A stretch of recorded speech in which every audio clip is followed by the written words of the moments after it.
for nice afternoons continued for our Wednesday. We had some thin high-level clouds working in throughout the afternoon, so plenty of sunshine making its way to the surface that helped our temperatures to warm nicely into the lower middle 80s, and we had a very nice sunset view because of that cloud cover. But now we are starting to cool off into the lower 70s, and that's what we were seeing across much of the area. Some inland spots already cooling off into the upper 60s. Statesboro right now 68 degrees, 69 for Pembroke and Glenville. Hinesville, the same thing, a little milder for us right along the coast. By tomorrow morning, most of us will be in the lower to middle 60s. There's a chance that once again, some of us will be able to cool off into the upper 50s because we still have some dry air in place, especially for our inland communities where we've had dew point temperatures down into the 50s, and it's all because of a northerly breeze, and that breeze will remain in place for our Thursday. So despite conditions warming into the middle and upper 80s for most of us, it will still feel fairly comfortable considering it is still September, earliest September at that. So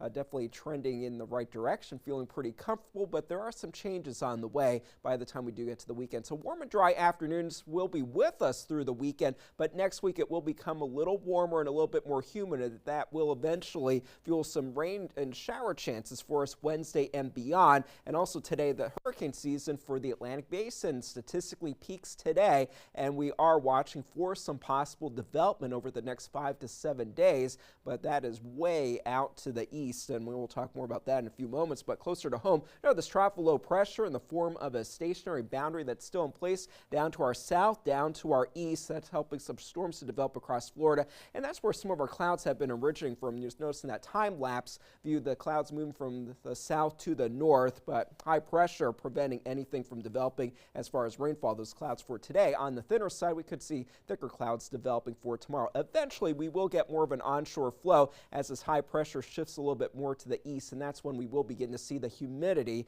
and the extra warmth begin to return to our local forecast. Now, as far as the hurricane season, today is that peak, September 10th, and we do statistically see that activity drop off, but this part of the season is often pretty active in the way some stronger storms developing, so we still need to keep our guard elevated because hurricane season doesn't end until the end of November. But right now, the Gulf and the Caribbean all quiet as far as development, but what we are watching for the potential for development is a area of low pressure, a broad area of low pressure, a tropical wave moving off of the west coast of Africa. The environment will support some slow, gradual development eventually as it moves to the west-northwest away from the Cape Verde Islands, something we will be keeping an eye on, but at this point, not anything that we need to worry about immediately. So good news overall from the tropics. For tonight, 64 for the low temperature, partly cloudy, definitely a nice night for us. And for tomorrow, we will warm into the middle and upper 80s, close to 90 degrees for a few spots, especially along and west of Interstate 95, south of Interstate 16.